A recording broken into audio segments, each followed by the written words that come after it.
E aí, molecadinha que me assiste, primeiramente um forte abraço, um cheiro a massa, diretamente aqui da 019, o Aldino na voz, trazendo pra vocês o seu conteúdo de filosofia semanal, certo, família? Hoje vamos falar daquele filósofo que ninguém entende, ninguém consegue compreender, aquele cara, todo mundo fala mal, todo mundo não sei o que, o cara influenciou o Marx, o cara influenciou a caralhada de gente depois dele, então é muito importante que você compreenda Hegel. Por mais que seja uma tarefa quase impossível, pro final da sua vida você falar, não adiantou de nada que eu ainda não entendi, vamos tentar pelo menos pegar o básico da teoria dele, certo? Se você tá curtindo o conteúdo, já deixa aquele like fortalecendo nós aqui no começo do vídeo, se inscreva aqui no canal se você não é inscrito, pelo amor de Deus, se inscreve aí, mano, dá aquela fortalecida pra nós. E se você quiser apoiar o nosso canal, se você quer apoiar o nosso trabalho, custa R$7 por mês, você pode ser membro aqui do canal, certo? Vai estar apoiando bastante, vai ter acesso ao nosso grupo do Telegram, vai ter acesso a vários conteúdos que tá só pros membros, certo? Então vamos que vamos falar um pouco sobre o Hegel, alguns termos aí, explicar um pouco dessa filosofia que é muito difícil. Gente, o grande lance do Hegel é realmente aquilo que o pessoal fala. O Hegel, ele é um filósofo difícil. Não vou mentir pra vocês, o bagulho é sério mesmo. Se você for pegar direto uma obra dele pra ler, se você for começar, por exemplo, da obra mais famosa, A Fenomenologia do Espírito, cara, você não vai entender nada. Porque até aluno de filosofia, aluno de mestrado, pena pra entender alguma coisa daquele livro. Se você não tem nada de filosofia, se você nunca estudou, se você quer começar no pensamento do Hegel, pelo amor de Deus, não comece direto numa obra dele. Assista uns vídeos, procure artigos de introdução ao pensamento, busque livros de introdução ao pensamento do Hegel, porque começar direto na obra dele eu não aconselho. Isso daí é desmotivador, você vai se sentir burro, vou ser muito sincero, você vai se sentir burro porque você vai ler e você vai falar, mano, como assim? O que tá escrito aqui? Que porra é essa que esse cara tá falando? E é literalmente isso. Não é à toa que muitos filósofos também criticaram ele pela forma com que ele escreveu. Você já sabe que filósofo escreve difícil, que filósofo é muito preciso nos termos, gosta de empirictar toda a teoria deles. Isso já é de praxis, isso já é de costume, já é corriqueiro, tá ligado? Mas o Hegel, ele foi um cara filha da mãe mesmo, ele escreveu aquilo de propósito mesmo. E tem os filósofos que vieram depois falaram assim, cara, não tinha necessidade daquilo. Não tinha necessidade de escrever tão difícil assim. Tanto que você tem a galera que gosta do Hegel, são os hegelianos, né? E você tem a galera que odeia o Hegel. Você tem o Kierkegaard, que odiava o Hegel. Você tem o Schopenhauer, que... Eu não duvido que o Schopenhauer já até tenha considerado sair na porrada com o Hegel. Por quê? Porque, inclusive, o Schopenhauer e o Hegel, eles deram aula na mesma universidade. Há boatos, eu não sei confirmar a veracidade disso, que a sala do Schopenhauer era do lado da sala com que o Hegel palestrava as aulas dele. E não dava ninguém na aula do Schopenhauer, tipo, dava 4 ou 5 alunos no máximo, enquanto a do Hegel estupia de gente, a gente lá de fora, gravava, era transmitida em telão. Mentira que não tinha essa tecnologia na época. Mas então, o Schopenhauer odiava o Hegel, o Kierkegaard odiava o Hegel, uma caralhada de filósofo detesta o Hegel, mas tem outros que gostam dele, tem muitos outros que aperfeiçoaram, né, aperfeiçoaram não, mas elevaram a filosofia, o pensamento dele para uma coisa muito maior. Por exemplo, o Marx. Pra você entender Marx, você tem que entender Hegel. Se você quer ser marxista, se você quer entender qual que é o lance, né, da luta de classes, se você quer entender qual que é o lance de socialismo, comunismo, isso, aquilo, outro, movimento dialético de classes, você tem que entender o Hegel primeiro, porque o Hegel que dá toda essa base pro Marx dentro dessa teoria. Claro que o Hegel, ele fica toda naquela abstração da filosofia, não sei o que, o espírito, o pensamento do homem, e o Marx já é mais prático, né, já fala, não, essa condição material, é quanto dinheiro você tem na sua conta, é o seu poder de aquisição, é os meios de produção, ele vai pro material mesmo. Dito isso, então vamos explicar um pouco da teoria do Hegel. Eu vou começar aqui explicando alguns termos, certo? Alguns termos que é muito importante você ter na sua cabeça, porque se eu não explicar esses termos, você vai se perder ali na frente. Família, vamos começar explicando aqui um termo que é muito importante que você entenda. Esse termo que ele é coração ali, certo? Na filosofia do Hegel, ele é nuclear, ele é central, que é o espírito. O que é espírito pro Hegel? O que ele tá querendo dizer quando ele fala espírito? Não é espírito de religião, não é espírito de Umbanda, Candomblé, banda, fantasma, de morto, de isso, daquilo outro. Não é esse tipo de espírito, não é espírito de religião. O espírito que o Hegel quer dizer é a ideia, é a consciência, talvez o termo mais melhor que define é consciência, né? Mas vamos trabalhar com o termo ideia. É a consciência, é a ideia, é o pensamento, certo? O espírito quer dizer pensamento por Hegel. O próprio termo Zeitgeist, por mais que eu não seja nenhum especialista em Hegel, não seja hegeliano, e como eu tenho certeza que vai ter um hegeliano que vai vir e vai falar, você tá sendo muito genérico falando isso. Zeitgeist é um termo que designa espírito da época. É o espírito que regia aquela época, é o pensamento daquela época, certo? O Zeitgeist da época do seu bisavô, dos gregos, dos portugueses, e por aí vai. Cada época tem a sua forma de pensar, cada época tem a sua ideia, certo? E ela vai se modificando ao longo do tempo. Aí você já pode perceber o movimento dialético, né? Mas enfim, vamos voltar pro Zeitgeist, né? Você tem, por exemplo, o Zeitgeist da época do seu bisavô. Vamos pegar um exemplo que todo mundo aqui sabe que mudou. Separação, divórcio. Divórcio na época do nosso bisavô era uma coisa antiética, era imoral, você tava cometendo um pecado, cara. Você vai separar de sua mulher?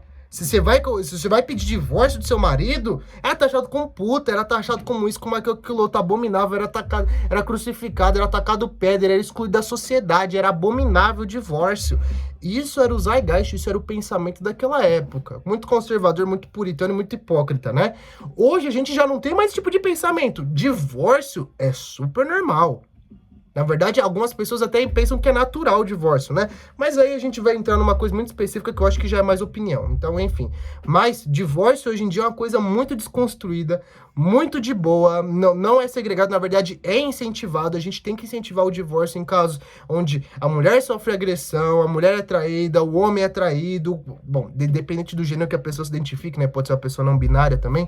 Mas se tá acontecendo alguma coisa na relação e não tá da hora, divórcio. Não espera chegar nos extremos, não espera chegar numa coisa que você sabe que vai dar merda lá na frente. Então a gente vê como que o espírito da época, né? Como o Zeitgeist, como a ideia muda. O homem também muda. Esse foi o grande lance do Hegel. Ele entendeu que o homem não era aquele ser imutável. Ele não era aquela coisa pura, aquela ideia perfeita, aquele negócio que nunca se modifica, que não sofre a ação do devir, né? Para quem não sabe o que é devir, é um outro termo filosófico que é muito importante você entender. Devir tá presente em muita filosofia, em muitos autores. Ele vem lá do Heráclito, lembra? Heráclito, Parmênides, né? O ser é, o não ser não é, não se pode guardar às vezes nas águas de um mesmo rio, por aí vai. Tanto que eu tenho até essa tatuagem tá escrito o ser é, o não ser não é. Enfim, gente. Devir é movimento, é ação, é dinâmica. Alguns dizem que devir é o choque entre opostos, né? A guerra o conflito entre opostos e por aí vai. Mas eu acredito, para mim, a melhor definição mais simples é movimento. Devir é o movimento, é a mudança. O homem, ele sofre a influência do devir, ele sofre a ação do devir. O homem muda, o pensamento, o espírito das épocas muda, ele se aperfeiçoa, ele retrocede, por aí vai, né? No caso do pensamento do Hegel, como ele era um positivista, né? Então ele acredita que o homem ele só vai melhorando, é daqui para melhor. A gente viu que foi daqui para pior, né? De 1500 para cá. Vamos pegar Brasil, né? De 1500 para cá, foi daqui para pior, né, gente? Então, mas vamos lá. Enfim, deixa essas críticas para as aulas de história que estão vindo aí.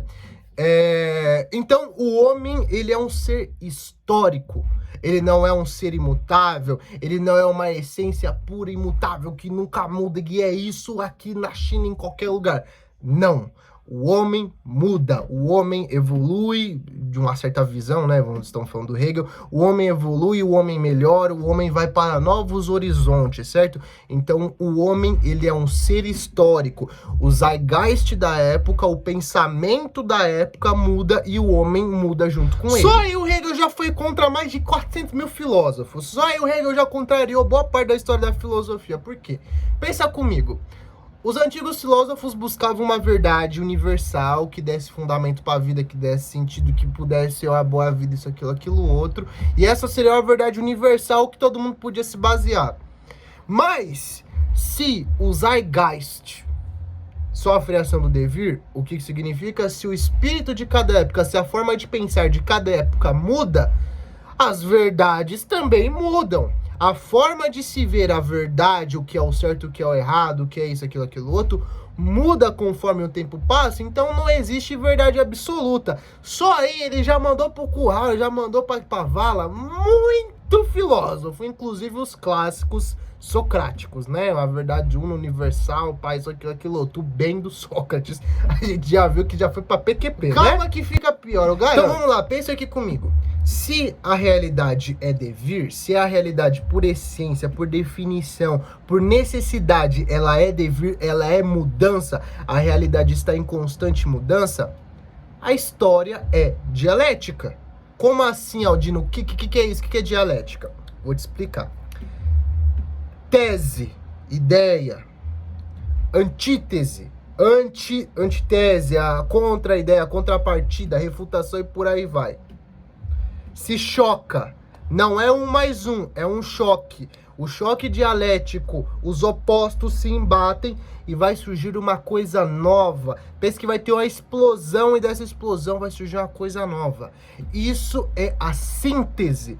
Tese, antítese, síntese. É um movimento de colisão mesmo. Não é como muita gente fala 1 mais 1. Ah, não, você pega a tese, soma com a antítese e você vai ter a síntese. Não, não é 1 mais 1. É um choque, é um movimento que vai resultar numa síntese, uma nova ideia. O choque entre opostos dá origem a uma nova coisa, uma nova forma, uma nova ideia. Aí que você pode pensar, por exemplo, no Marx, na famosa luta de classes. Porque você tem a tese, que seria a classe dominante, que bate depois com a antitese, que é a classe dominada. Você tem um novo modo de organização social, né? Você pode pensar, por exemplo, na Revolução Francesa, né? Onde você tinha uma nobreza que foi... eu amo. Foi completamente degolada, queimada, estrupiada, se fudeu na mão da classe que era dominada, dos plebeus, dos burgueses, dos pobres, por aí vai. Tomou no cu. Surgiu o quê? Uma nova organização social que era o modo de cidadania, república e por aí vai. Ou seja, todos são iguais perante a lei. Então mudou alguma coisa. Do choque entre ideias, surgiu uma nova ideia, uma nova forma de organização social. Ah, Aldino, então quer dizer depois que a gente chega na síntese acaba tudo? Não, porque a síntese volta a ser uma tese. A síntese, ela deixa de ser a resposta para ela se tornar um elemento da pergunta, certo? A síntese ali é uma ideia, é o Zeitgeist, é a ideia da época, que em algum momento vai se tornar a tese, e depois vai surgir a antítese para contestar isso, e depois surge um movimento dialético para uma nova tese. É isso, é a natureza do mundo, é assim que as coisas são. Fiz aqui um esqueminha para você e não se perder, para você entender todo esse sistema, a gente vai comentar ele um pouco mais aprofundado, certo? A história, ela é um processo, certo? Ela é um processo. E esse processo, ele tem um motor, ele tem alguma coisa que faz ele acontecer. O que é esse motor? É o devir, é a ação, é a mudança, certo? Esse processo, ele gera o espírito, o conhecimento, a ideia da época, certo? E esse espírito, ele vai se dividir em 3, o espírito subjetivo, o espírito objetivo e o espírito absoluto, que a gente vai comentar agora, já já. E desse espírito... do espírito absoluto, ele se percebe no tempo e ele gera a história, e a história se modifica e por aí vai, é um esqueminha, você pode pensar realmente aí, certo, num ciclo, é sempre isso, a história é um processo, esse processo tem um motor que é o devir, esse processo acaba gerando uma ideia, um espírito, esse espírito se percebe no tempo e se acaba gerando a história e por aí vai, e vai se modificando. Aldino, o que caralhos é o espírito absoluto, subjetivo e objetivo? Aldino, o que é o espírito subjetivo, que é a primeira forma de espírito ali no Hegel, certo? É o espírito individual, é quando a pessoa se percebe, você sabe que você existe, você tem que comer, você tem que cagar, você tem que dormir, você tem que fazer suas necessidades básicas, você se percebe enquanto você. Sabe quando você é criança, que você não tem noção dos outros, mas você sabe de você sabe das suas vontades, você sabe dos seus querer, os outros que se dane, mas é você, certo? O espírito subjetivo é isso, é o individual, é o indivíduo, é você.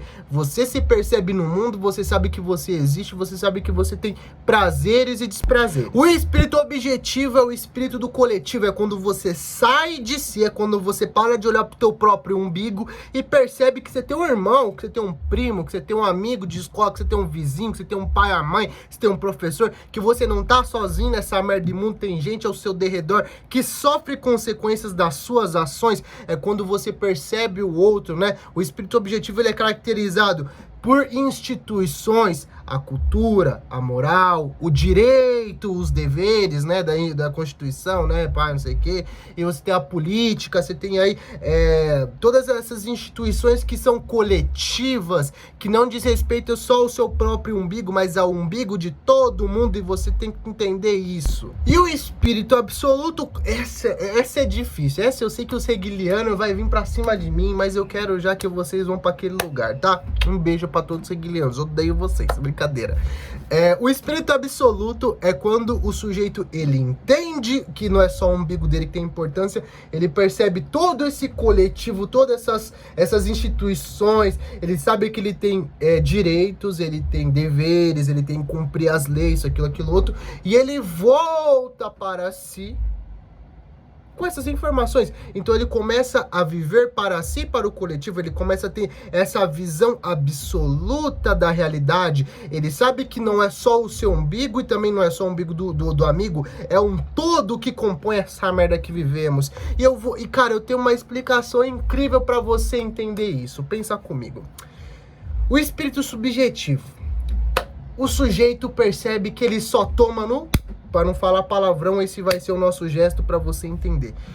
O sujeito, ele entende que ele nasce, ele existe, ele toma no... Entendeu? Ele sai de si. Ele vai buscar, mas por que eu só tomo aqui na minha vida? Por quê? Por que eu só coisa? Ele sai de si. Ele vai entender a realidade. Ele vai entender o que o outro faz. Que a instituição política faz ele. Ele vai entender que o direito faz ele. Ele vai entender que a família faz ele. Ele vai entender que a moral faz ele. Ele vai entender muito que a cultura dele faz ele, porque é preconceituosa, porque isso, aquilo, outro. Então, o sujeito, ele sai de si para tentar entender o porquê que ele só toma no... Depois que ele entende o porquê que ele só toma no... Ele volta para si, certo? Ele volta para si e tenta mudar a realidade dele, porque ele toma consciência do espírito absoluto. Ele sabe, puta, eu tô só tomando no... E eu sei que tem gente fazendo eu tomar no... Então eu tenho que mudar essa merda, porque eu não aguento mais tomar no... Entendeu? Então essa é a ação da dialética na história. O sujeito, ele entende o porquê que ele só toma naquele lugar. Ele entende o porquê que ele se ferra. E ele muda a realidade. A gente pode ligar isso justamente com a luta de classes. Não aguento mais tomar naquele lugar por causa do capitalismo, por causa do patrão, por causa da exploração, por causa da política, por causa disso. Então, vamos mudar a realidade. O homem é um sujeito histórico, ele muda a sua realidade quando ele toma consciência, quando ele atinge o espírito absoluto, ele entende a si e a sua realidade, ele entende a merda do que ele vive e ele tenta mudar a merda que ele vive para tentar ser uma coisa melhor. Essa é a dialética no Hegel. Esse é o espírito absoluto. O sujeito entende o porquê ele só toma no cu, ele sai de si pra tentar entender o que faz ele tomar no... E ele volta pra si pra tentar parar de tomar no... por causa dos outros. Ele tenta mudar a realidade. Esse é o sentido. É assim que eu consigo explicar Hegel, gente. É assim que eu entendi. É tomando no que você entende Hegel. É tomando no que você entende o espírito absoluto. Porque basicamente essa merda é isso. É você entender quem é você. É você entender quem te faz te ferrar. E você tentar mudar a sua realidade. Essa é a história, essa é a dialética histórica do Hegel. Então, a ideia move o mundo. Quando o sujeito entende que essa ideia só faz ele tomar no... Ele muda essa ideia. Ele tenta mudar o sistema, ele tenta mudar a história, ele tenta mudar o espírito que rege a época pra tentar parar de... É isso. É assim. É isso pra você entender o básico do básico de Hegel. É isso, gente. Não vou me aprofundar mais que isso, porque senão vai ficar muito complicado, vai ficar muito complexo. Eu não me sinto confortável a explicar mais do que isso, a me aprofundar mais do que isso, porque senão eu mesmo já me confundo com isso. Já é difícil pra eu escrever, que vocês pegar os meus resumos, meus cadernos, é muito confuso. Ainda mais tentar explicar e deixar didático. Essa foi a melhor explicação que eu consegui entender. Essa foi a coisa mais didática que eu consegui pensar. O sujeito se percebe tomando coi, então ele vai tentar entender o que ele toma no coi e tentar mudar a realidade tomando coi.